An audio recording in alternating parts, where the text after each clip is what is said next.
Good evening, everyone, and welcome to the next webinar of the Productivity and Profitability webinar series. This series is being brought to you by Meat and Livestock Australia and Agrista. This series is designed to assist sheep, cattle and goat producers to increase the productivity and profitability of their businesses. In this series, we'll be providing you with timely technical information that's relevant to producers across Australia. My name is Tanisha Shields and I'm a consultant with Agrista, and I will be your host for tonight's webinar. I would like to begin tonight's webinar by acknowledging Australia's Aboriginal and Torres Strait Islander peoples as the traditional custodians of the lands with which we live, learn and work. We pay our respect to their elders, both past and present, and to our shared future. In tonight's webinar, we'll be hearing from Elkie Hocking about hot tips for top heifers. Before I hand over to Elkie, I would like to cover off on the housekeeping for tonight's webinar. This webinar is being recorded, and a copy of this recording will be available on the Agrista and MLA websites in the coming days. We invite you to ask questions of Elkie throughout tonight's webinar. The platform that we are using for questions is Slido. We will address the questions that you put into Slido at the end of the webinar. If you have a question that you would like to ask, please go to slido.com and enter the code AUG0824. Just while we've still got a few people jumping in and joining us tonight, I would like to start the webinar with a bit of a survey to get an understanding of who is here in our virtual room this evening. If everyone could please scan the QR code on the screen, or head to slido.com and enter the code AUG0824, we will start our introductory survey. So the first question in our introductory survey is what best describes your role in the industry? Are you a primary producer or are you an advisor, consultant or service provider? So to answer that question and participate in our Slido tonight, which we'll be using for both our evaluations and our polls, as well as our questions, head to slido.com and enter the code AUG0824 or scan the QR code on the screen. Good to see we're starting to get some responses come in already this evening. So if you can jump on just while you're joining this webinar and complete that survey, that would be great.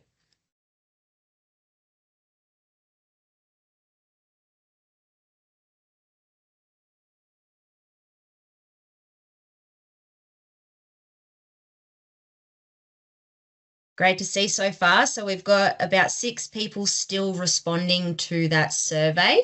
And in the virtual room tonight, or the virtual workshop for our webinar this evening, we've got about 71% primary producers at the moment, and we're sitting around the 30% mark for consultants and service providers.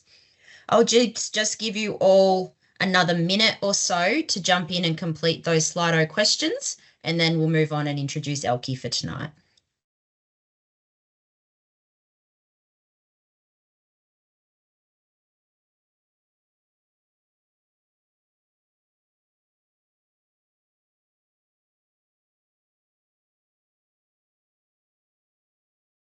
Very good. Thank you to all of those who have jumped in and completed the survey. On tonight's webinar, we have around 77% primary producers and 23% consultants or service providers. There's a range of areas and sheeps managed, as well as cattle and goats.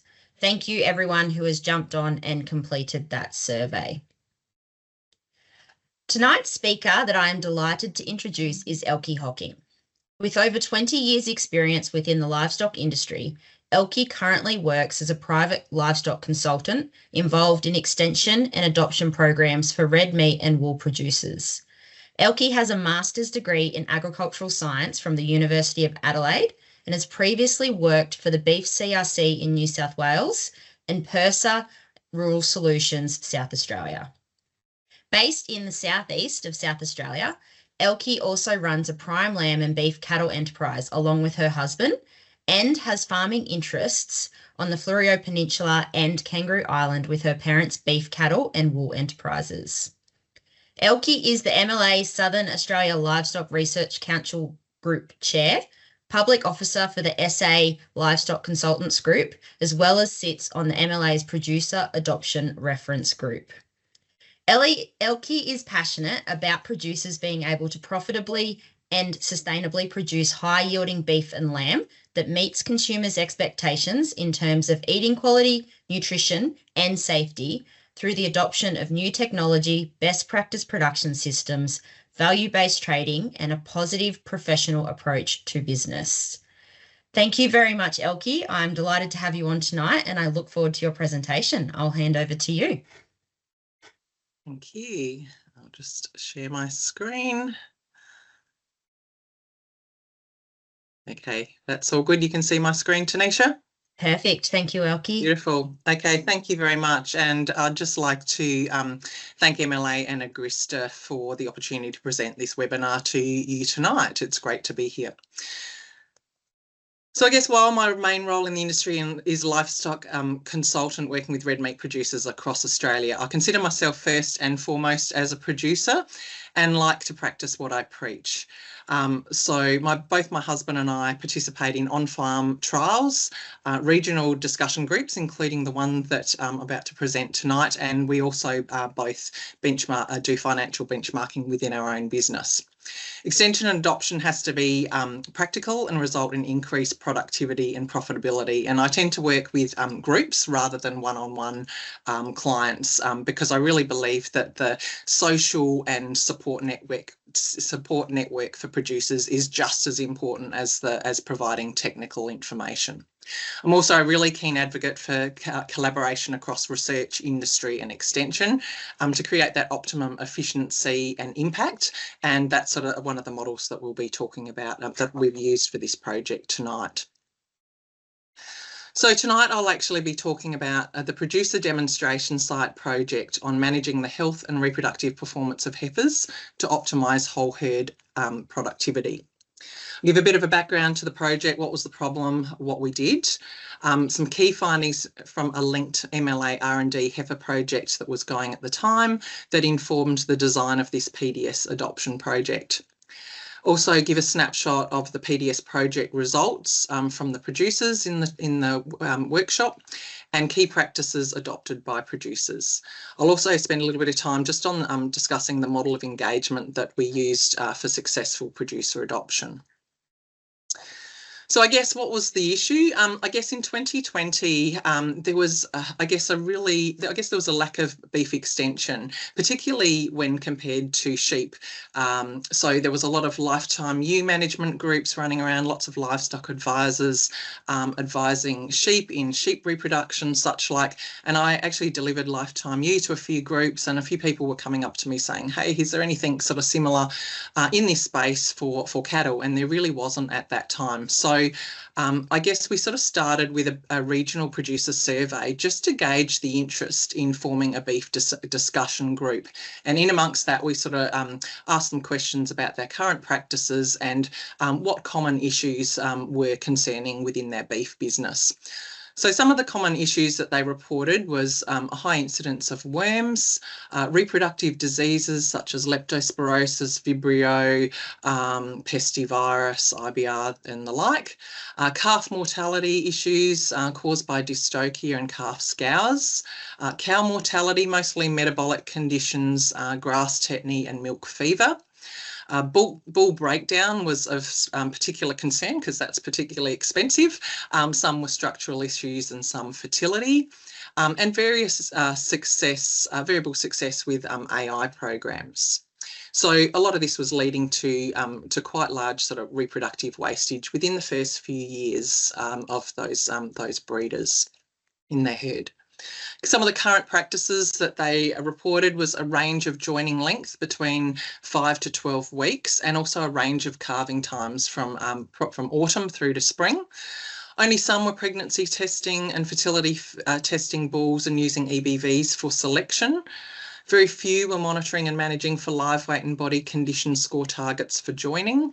And there was a general lack of understanding of what the nutritional requirements were through pregnancy and lactation. And also a lack of understanding of what the key profit drivers were within their beef enterprise.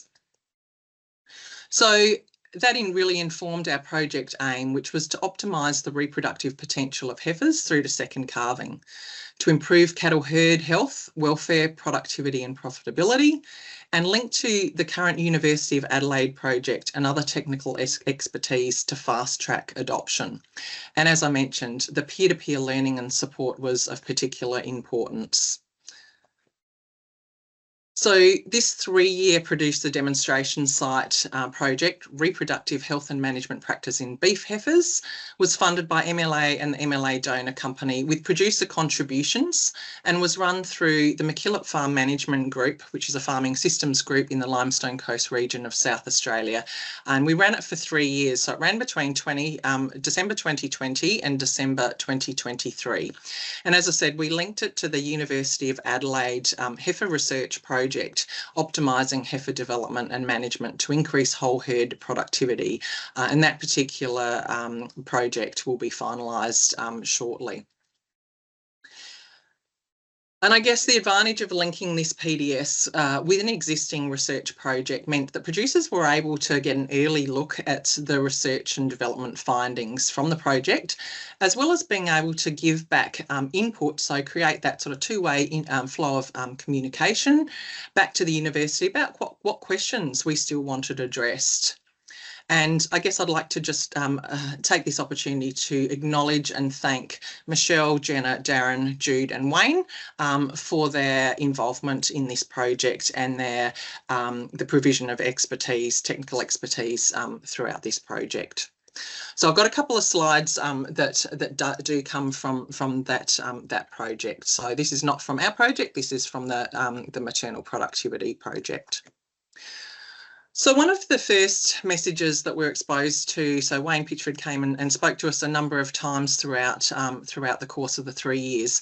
And one of the first things that we picked up was this, the concept of WAPE, which is wet and pregnant early. So, and that's defined as a heifer successfully getting in calf, raising a calf and getting back into calf within the first 6 weeks or 2 cycles of joining. So, what they found within their project, and I guess this project was a number of herds across southern Australia.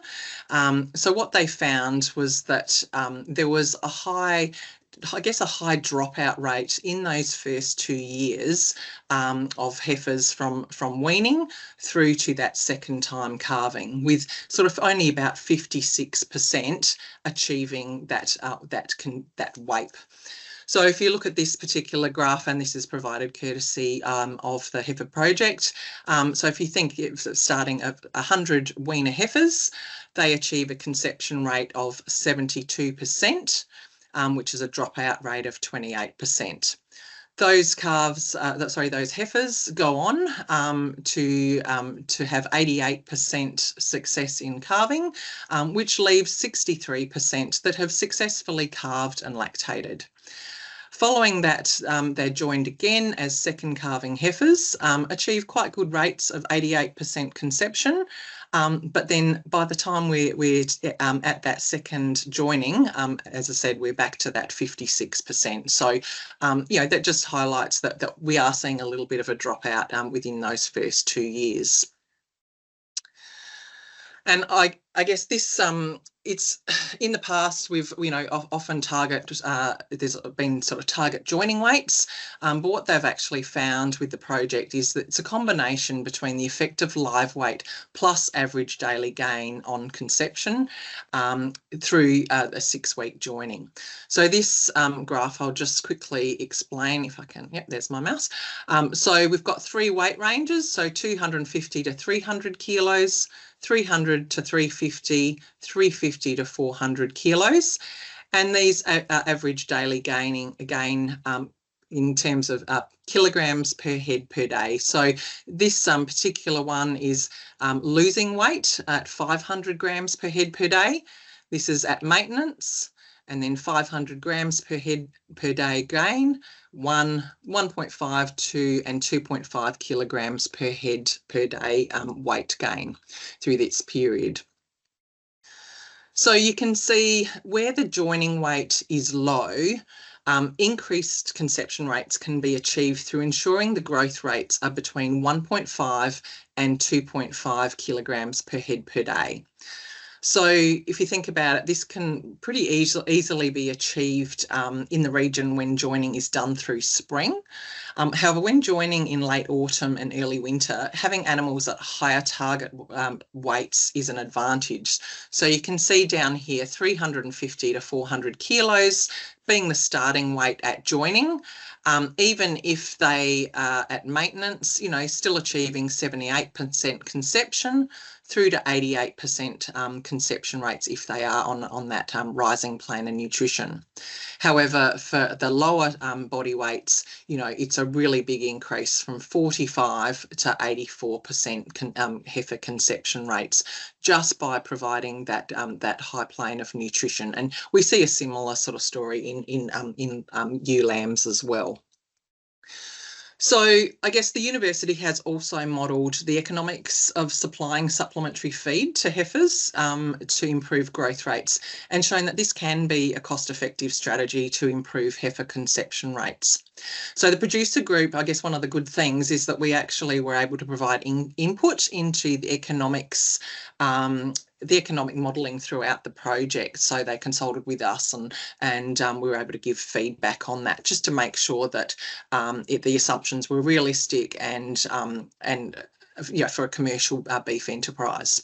However, we also recognise that obviously the price changes from year to year. So sometimes, it was worth more if you could sell surplus preg-tested in-calf heifers, things like that. And obviously the economics of that changes from year to year. So we sort of recommended that that a calculator that producers could use with their own data would be a useful addition to the project. So I guess that's a bit of watch this space. So from the Adelaide University, the recommendations for target joining weight to achieve an 85% conception in heifers with a 6-week join, or for heifers, were 60% of the standard reference weight at joining. And if they were below that target weight, having that average daily gain between 1.5 to 2.5 kilos would definitely improve that conception. For second calvers, 85 to 90% of the standard reference weight at the first calving, which is also joining, preferably body condition score 3 and a high quality feed on offer. Now, we talk about standard reference weight, so I really need to highlight this is super important to measure your mature cow standard reference weight. We talk about it again in sheep, but not many people actually knew their standard reference weight of the cows. They thought it might be 550 kilos, something around that. It ended up being a lot more, which I'll go into in a minute. The best time to actually measure that is 2 weeks after weaning at condition score 3. And I realise sometimes that's a little bit hard to achieve. So, I asked, well, what is one condition score worth in a beef heifer? And the Adelaide Uni research has sort of shown about 70 kilos per condition score. But obviously that will change a little bit depending on whether you've got a British breed or a European larger frame breed. So best to work it out sort of for yourself. But that's sort of just, I guess, a little bit of a guideline for that. Okay, so the PDS project, what did we do? We had 19 beef businesses representing 18,600 breeding cows, so significant impact for this project. A range of sizes, so there were smaller producers through to really, like 2,000 breeding cow herds and larger. So they were spread throughout the Limestone Coast region of South Australia. And what we did was we asked them to monitor their 2020 drop weaners through to second calving in 2023. So they were weaners in 2020. So that's your purple tags or R tags, whatever system you use. So they were the heifers that we monitored through.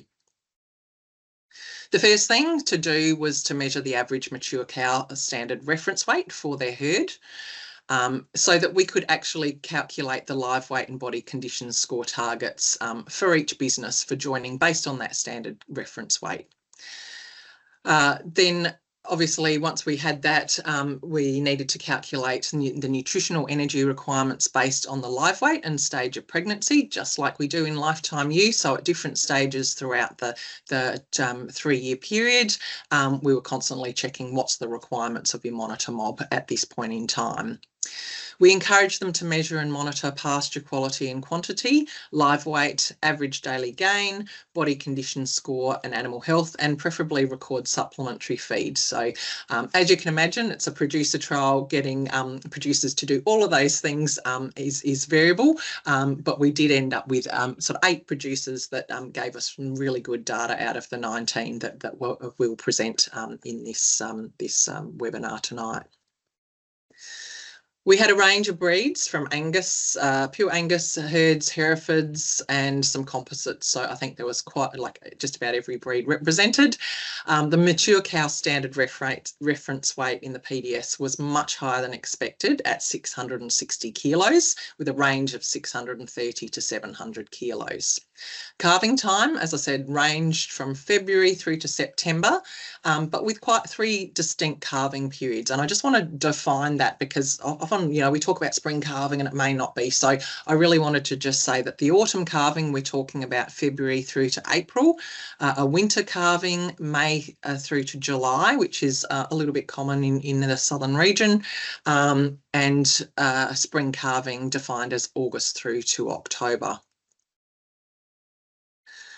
So just diving into some of the producer results from joining to second calving. And as I mentioned, this data comes from 8 of the 19 properties that gave us really good data.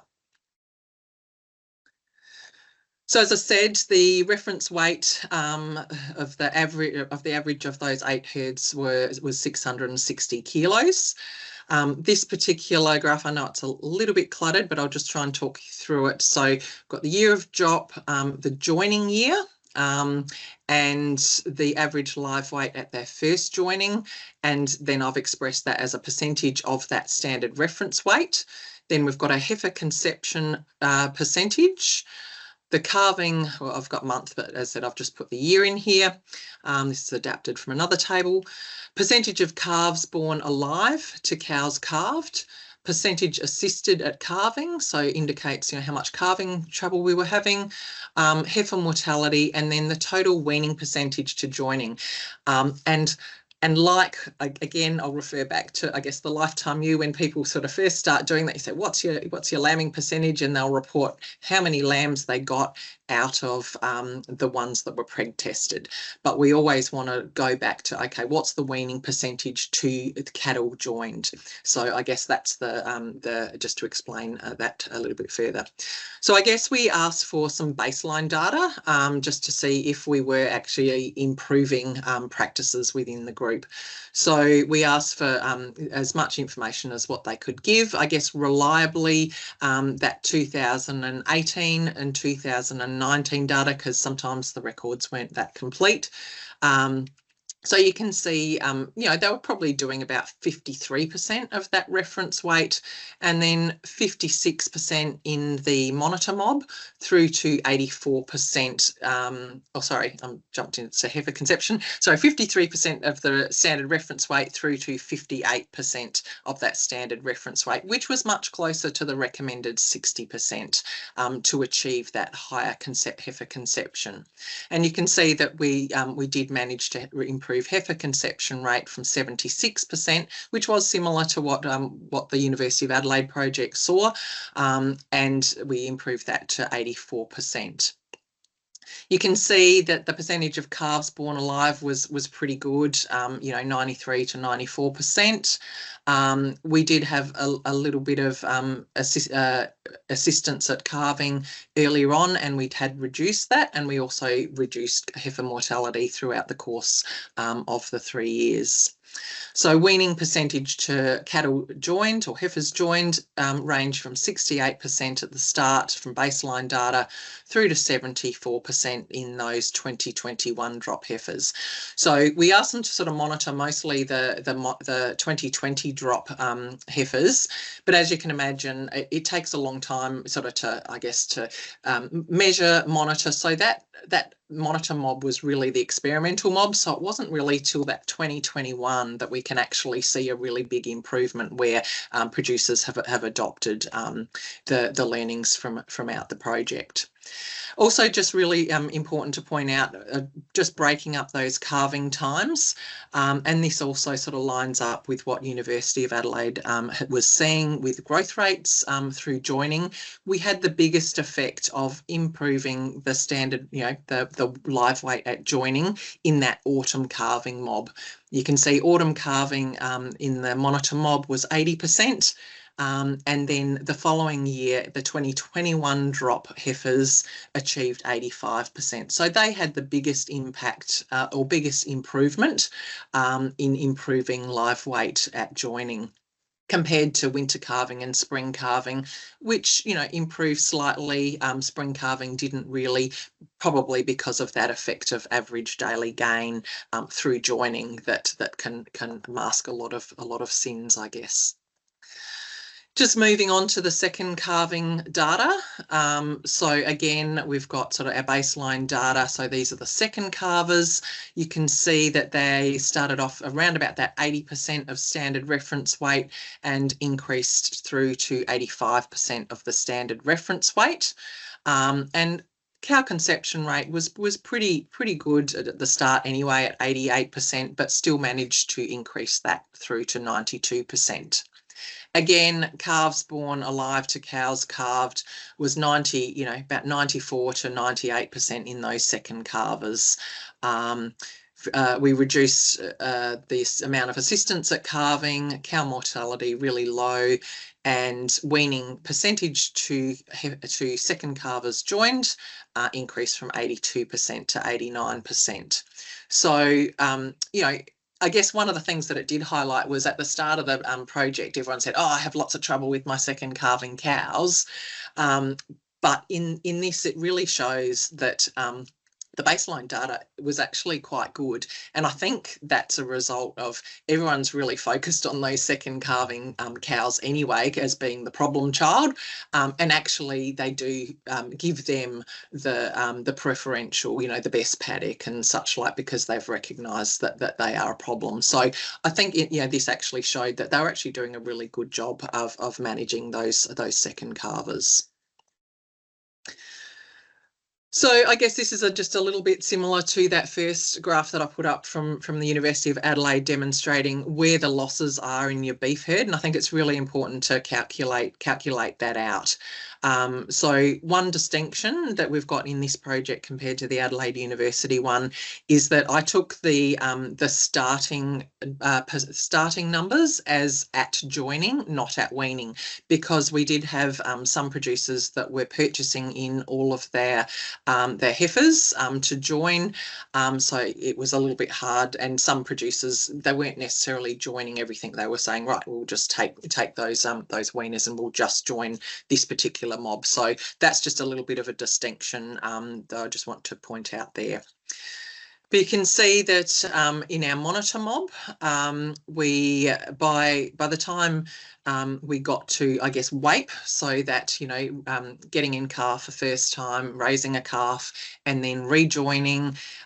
So what was rejoined was and successfully in calf was 58%. So again, probably a little bit higher than the uni one if you take off that we haven't gone from weaners, but still, a reasonable dropout, and mostly being driven by that 79% initial conception rate as heifers. If we have a look at the 2021 drop, which isn't complete because we finished the project in 2023, so they would have calved their second calf this year, so we haven't actually got that measurement, but you can see that they're well and truly on track to probably achieve a weight of 70%, and again being driven by that increase in preg test rate or heifer conception at 85%. So I just want to move on a little bit about, I guess that's the results. I want to talk a little bit about the adoption model that we used. Every group that I work with, I really focus on the peer-to-peer learning.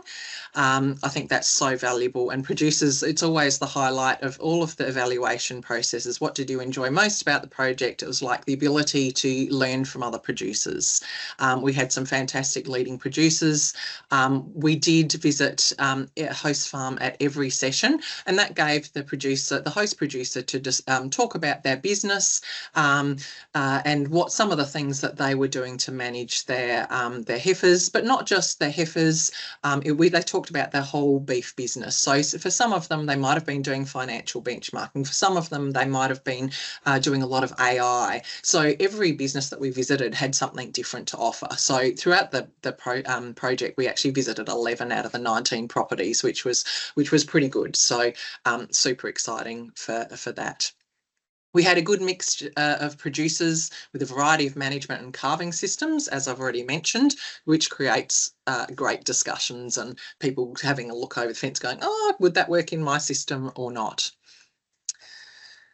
We had a mixture of presentations and interactive facilitated group discussions, and those facilitated group discussions often revolved around, because we ran about 4 meetings per year each year, and so we were having it at different times in the season. So we'd do a lap around the room and work out what were people what were the issues, and often it might have been a seasonal issue, or it might have been an animal health issue. So getting everyone's opinion about what they were doing. So at the end of the day, you sort of walk away going, oh, I'm not the only one in that boat. That worked really, really well.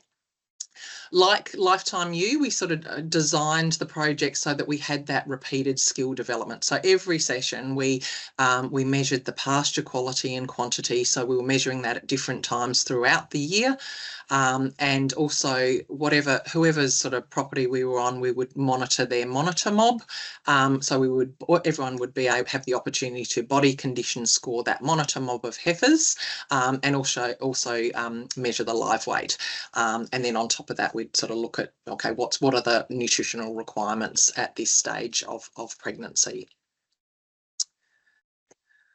As I mentioned, we had a lot of collaboration and technical expertise from research staff from Adelaide University, vets, livestock consultants, and this really gave us a great access to up-to-date research and technical information.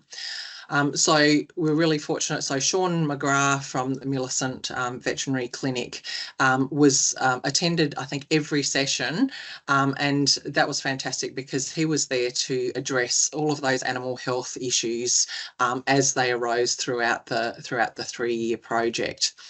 Tim Prance was also there at every session to give advice on pastures, help with the pasture assessment, but also any questions around pasture renovation or species. He was there to answer that. Penny Schultz did run us through a mini bred well, fed well type of workshop, so on that genetics.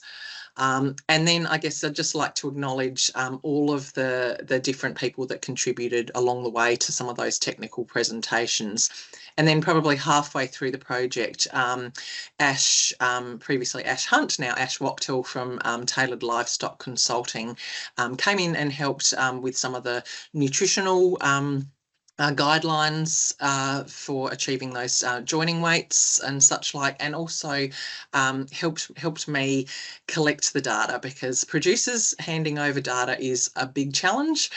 So Ash actually went one-on-one with some of those producers and sat down with them in the offices, in their office to help collect those records so that we could get a more complete data set. So thanks to Ash for that. We also did a number of case studies throughout the project, which I haven't got time to present tonight, but we certainly, so Ash helped me with that as well. So thanks must go to all of those people. So just to show the breadth of information that we covered throughout the project, we went through nutritional requirements, feed testing, fodder budgeting, genetics and bull selection to meet a breeding objective, metabolic and animal health conditions, monitoring and management, bull structure and fertility assessment, artificial insemination, pregnancy scanning, fetal ageing, calving management, dystocia, calf post-mortems, we did a calf post-mortem, calf scours, we all learnt how to tube a calf, or got demonstrated how to tube a calf, impacts of hybrid vigour, impact of calving time on management and profitability. Most of those were sort of discussions from within the group, and then a couple of talks on beef profit drivers and target markets. And again, some of that came from within the group, some came from external facilitators. So I guess I can't underestimate the importance of understanding your nutritional requirements. As I said, I'm not going to have time to present them tonight, but there are some data tables. I've just put a link there to the MLA eTools that's online, and that has a whole range of data tables that that will help you with that. So different, how much a cow will eat at different body weights, how much energy it requires through pregnancy, lactation and maintenance at different body weights, etc. So really encourage you to have a look at that. The other thing is pasture, like doing some feed tests or measuring your pasture at different times of the year. So you can see those bottom two photos, quite different stages of pasture. Good to actually do some feed tests, and also if supplying supplementary feed, doing a feed test will really help to get an accurate, knowing whether you're going to provide those requirements adequately or not. So genetic selection to meet a breeding objective. As I said, I'm not going to go into all the genetics, but I do recommend if you do get a chance to attend a Bred Well, Fed Well workshop, that link takes you to the MLA website, and there will be a list of what workshops are available at the moment. One of the things that did come out, and this was again through the Adelaide University, so Wayne coming in and speaking to us about some previous beef CRC research as well, that showed that the days to calving EBV was actually quite important in terms of conception. So I guess the days to calving EBV promotes cows that calve earlier in the season compared to those that calve later. Lower or more negative days to calving EBVs are generally more favourable, and females with shorter days to calving EBVs also tend to be those that show early puberty as heifers and return to estrus earlier after calving. So, favourable situation. So that's sort of probably an EBV that not many people had taken much notice of before this project. Bull fertility and structural soundness can be a really expensive problem. And I guess if you're seeing, generally, I guess one thing I didn't mention, so once you get heifers and second calvers through to that, after that second calving, they do tend to go on and be fairly robust as breeders, and, achieve 90% conception rates quite easily. If you are seeing any issues with fertility or poor conception at that, in an older cow, it is likely probably to be a bull fertility issue. So we actually so Sean ran us through bull fertility testing. So it's very easy to get the vet to come in and do these assessments, probably at least 8 weeks prior to joining. But it really alleviates poor reproductive performance and certainly, prevents any of those surprises following joining. So looking at structural soundness assessment, and then we also looked at the microscopic assessment of the volume and motility of sperm. In one of the case studies properties, they had 33% of bulls that failed fertility testing. And even when we retested after 8 weeks, they obviously missed out on their joining, but whether we're working out whether to cull those bulls or not, it still resulted in 22% of bulls being culled. So yeah, if you don't think you've got a problem, just, you know, as I said, you may want to just check that. Another thing that was, I guess, readily adopted, and again, we talk about it lots in sheep fetal aging, condensed lambing type of thing. So there was a couple of producers that were using fetal aging within their herds, and we did a little bit of information on that. So the first thing sort of I mentioned, a lot of people were, well, a few people were preg testing, but they were doing it quite late. So being able to preg test heifers 6 weeks following bull removal allowed the early identification of dries for marketing and the opportunity to rejoin if poor conception rates were seen. Then fetal aging allowed the identification of earlies to condense that calving down into a 4-week period. So really good for improved management. So those earlies tended to be more fertile and go on to be really productive breeders. So there was potential to sell surplus lates if there was surplus fertility beyond those required for the for replacements. And that can be particularly useful in a tough season to get rid of those lates and just keep those really productive earlies. Targeted pre-calving health treatments can be an advantage, and then just as in the sheep industry, sort of ability to manage those nutritional requirements more accurately in the lead up to calving. And one of the big factors, we're always looking for more time, so less time checking calves. The earlies can come up close to the house and then take and so there's less checking for those first 4 weeks, and then you can swap them over. So that was definitely a benefit that producers saw. Around managing dystocia, we did, I guess, a few sessions. Sean again came in and talked us through, when to call the vet, when to intervene, etc. We also did post-mortem, so definitely worthwhile, investigating calf losses where possible, just in case there is abortive causes and reproductive diseases present. The other thing, genetic selection, EBVs, using those EBVs for calving ease, lower gestation and moderate birth weights significantly improves or reduces the incidence of dystocia.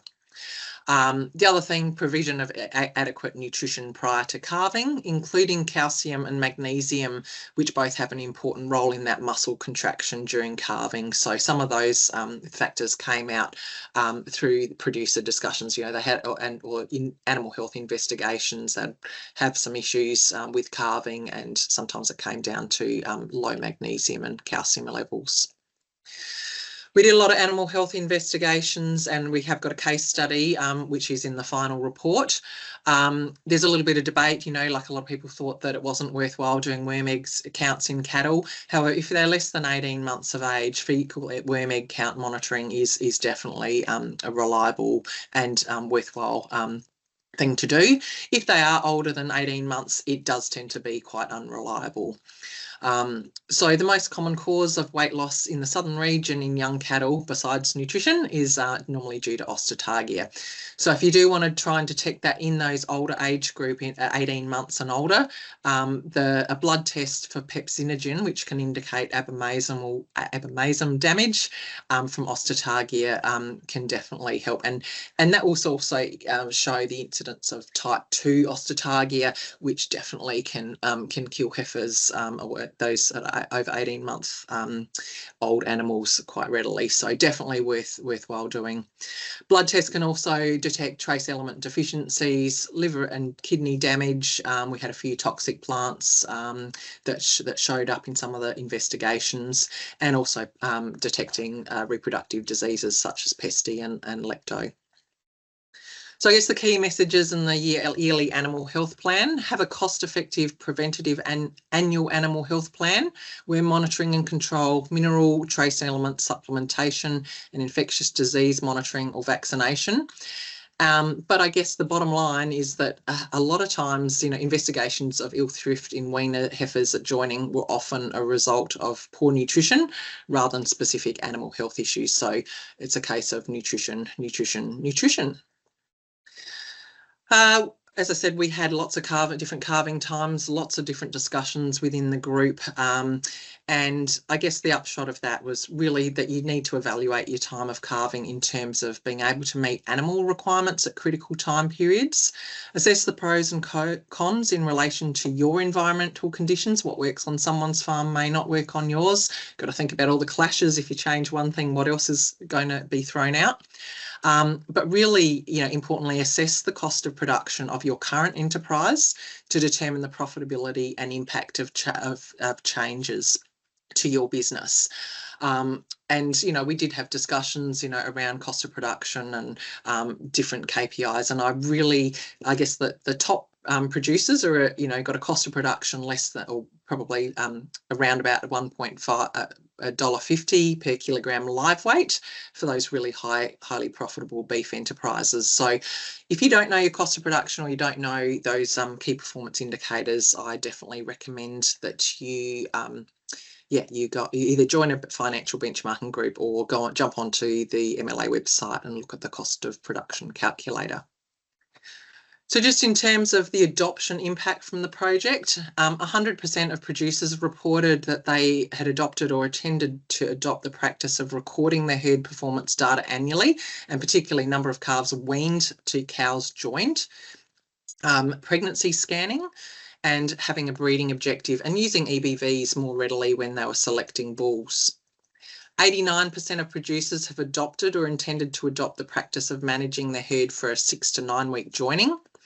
84% of producers adopted or intended to adopt the practice of calculating their beef cost of production. So a few people have joined another benchmarking group, which is excellent. Recording mortality rates, cause of death in the herd, assessing their body condition score at key points in the reproductive cycle. 74% will record pasture quality and quantity throughout the year. And 69% will have a documented yearly animal health plan for their herd, and quite a number have started using vets to help them to do that. And then others have sort of started using nutrition consultant as well, just to help them get that yearly plan. It was interesting, only 53% will actually record individual records. I mean, we were encouraging originally at the start of the trial to do individual records. We ended up with mob-based data. And I think predominantly because cattle, they're bigger animals, quite often they've got a management tag, they're more individual than sheep. So they're relatively easy to manage with it, just on a mob-based system, or identify individuals that have lost calves and take them out of the system, without the need for individual EIDs. However, some producers were definitely found that beneficial to use more individual records, depending on the sophistication of their businesses and what they were trying to achieve. So I guess in summary, measure and monitor for reproductive success. Record keeping and data management can't, highlight how important that is, but really understand what data is worth measuring and why. How will you use the data to make better decisions? Definitely calculate your standard reference weight of your mature cows, because it might be higher than you think. Be competent at measuring pasture quality and quantity, and understand those animal nutrition requirements. Use tools such as pregnancy scanning and bull fertility testing to eliminate those surprises following joining, and use EBVs for bull selection decisions.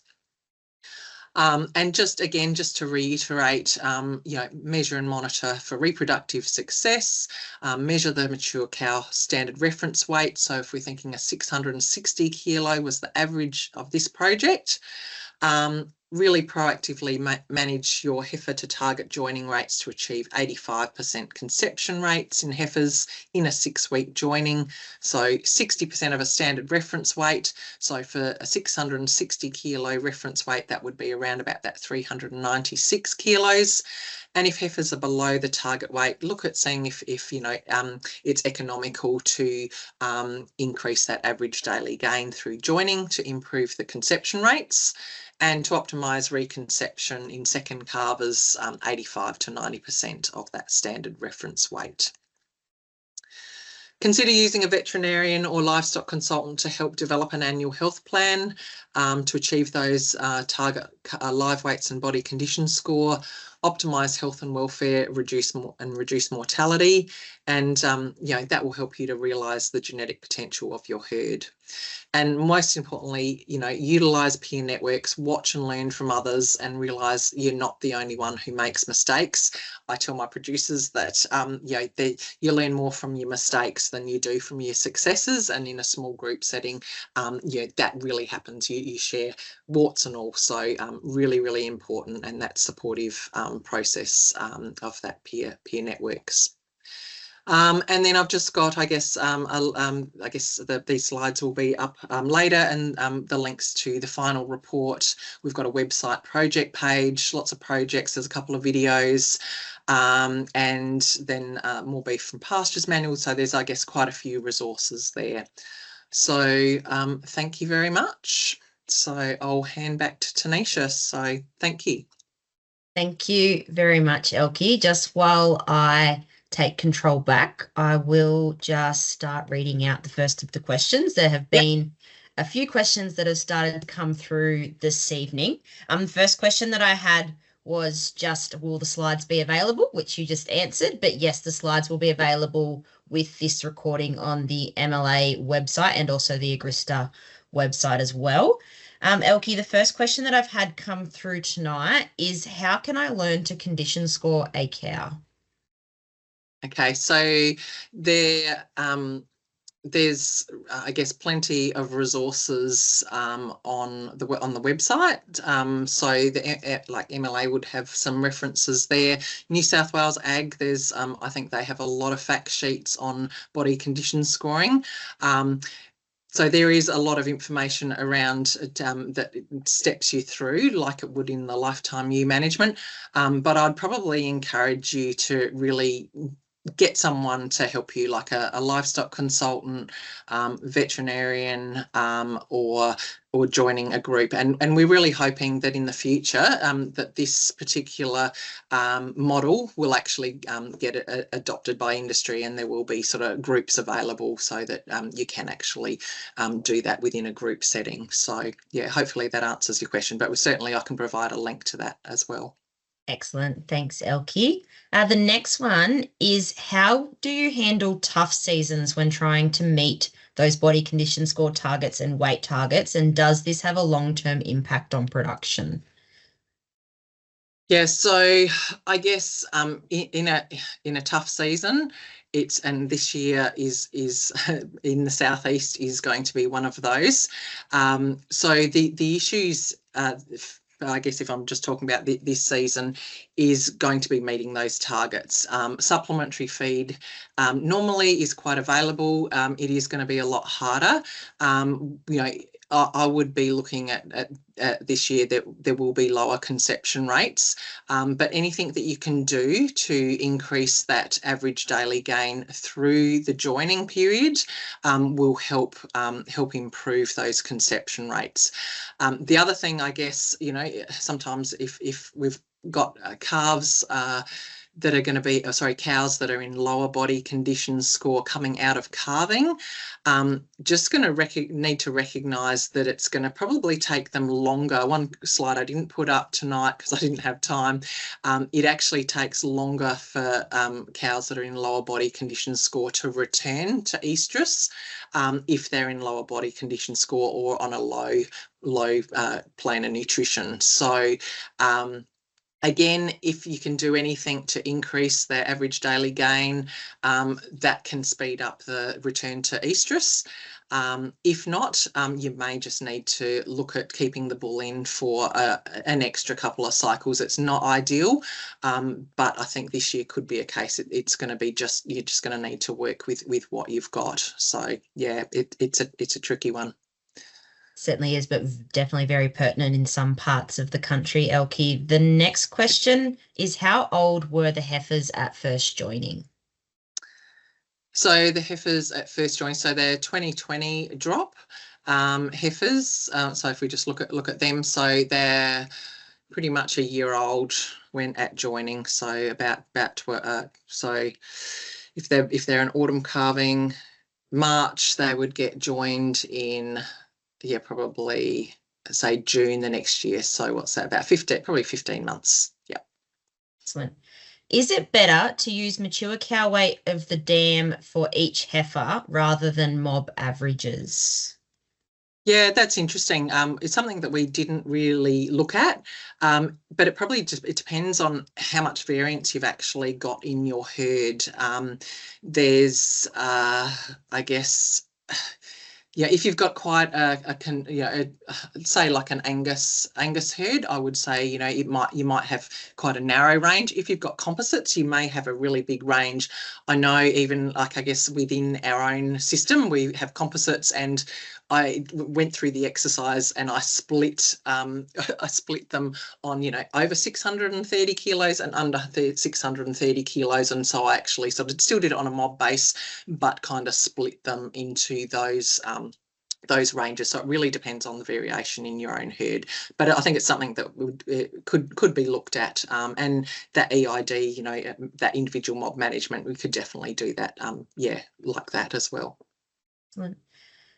Thanks, Elkie. We've got a few questions coming through, so I'll keep moving. The 85 to 90% target at first calving / second joining seems quite high, especially for those joining in spring. How does joining season impact this target?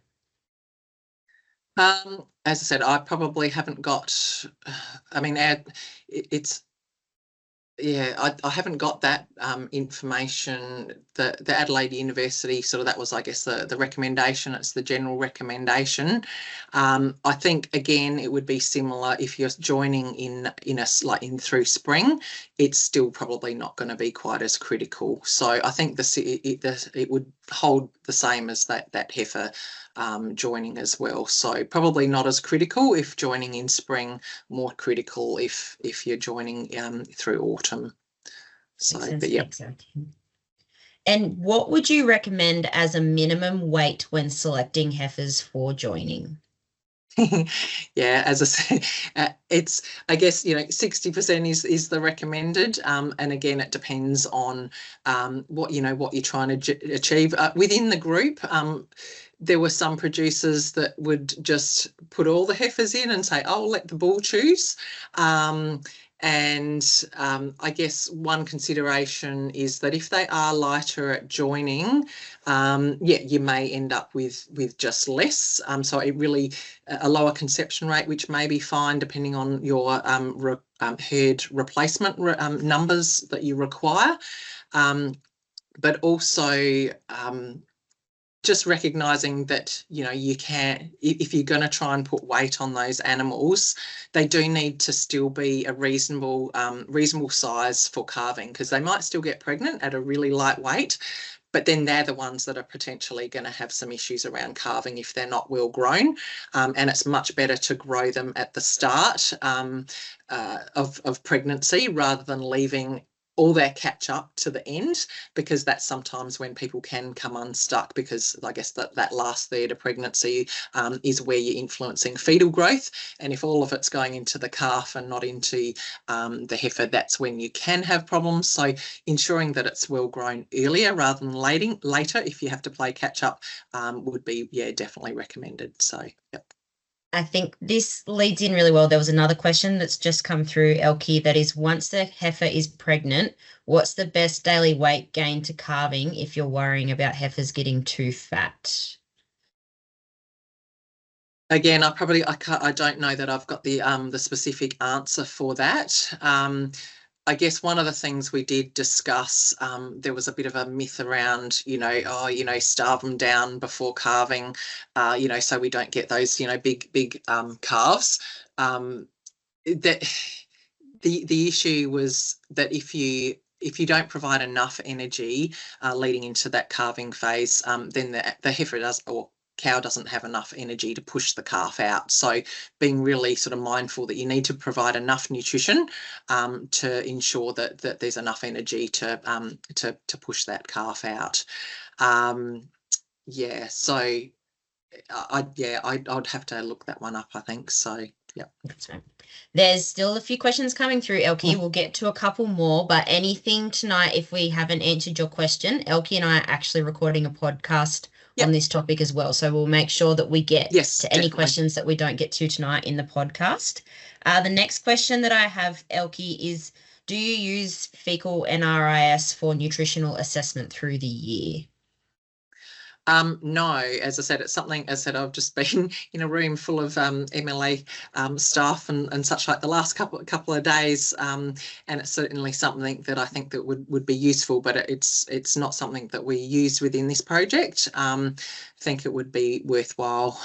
One of the producers had used Optiway as a bit of an indication of how their heifers were tracking, and I guess that as a bit of a proxy for nutrition, whether it was going, I guess, whether they were on a rising plane or a declining plane in nutrition, or whether there was an incidence of worms and such like. But no, I haven't actually had anything to do with the fecal testing. So yeah, I think it would be worthwhile though. Yeah. Thanks, Elkie. One final question that I'll ask tonight, and the rest we will address on our podcast, is does fetal aging cost any more? Do you know? Yes, I guess it's slightly more. Sorry, I don't have those costs. I will find them out, as I said, for the podcast. But yeah, probably a little bit more, but for that little bit of extra effort, it certainly makes the management a lot easier with that condensed calving. So yeah, you have to weigh it up economically for each situation, but I will find that out for you. Excellent. Thank you, Elkie, and thank you to everyone who has joined us for tonight's webinar.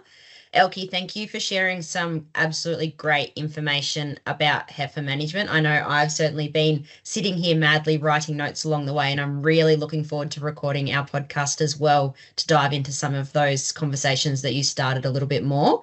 To anyone that's online tonight, if you have any additional questions or suggestions for future webinar topics, please reach out by completing the survey that's now in the Slido. This feedback's really important as it helps us to guide what we present in future webinars and make sure that we're bringing you relevant information. If you're listening to the recording, please also complete this survey. Thank you everyone again for attending, and we look forward to you joining us for our next webinar, which will be on the 11th of September, where we'll be hearing from Mark Ferguson about cattle, complexity and change.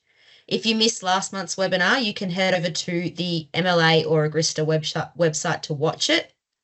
And as I've mentioned a couple of times already, be sure to check out our podcast series. You can find this on all major podcast platforms under the Productivity and Profitability Media series. Happy listening. Thank you, Elkie, and thank you everyone for joining.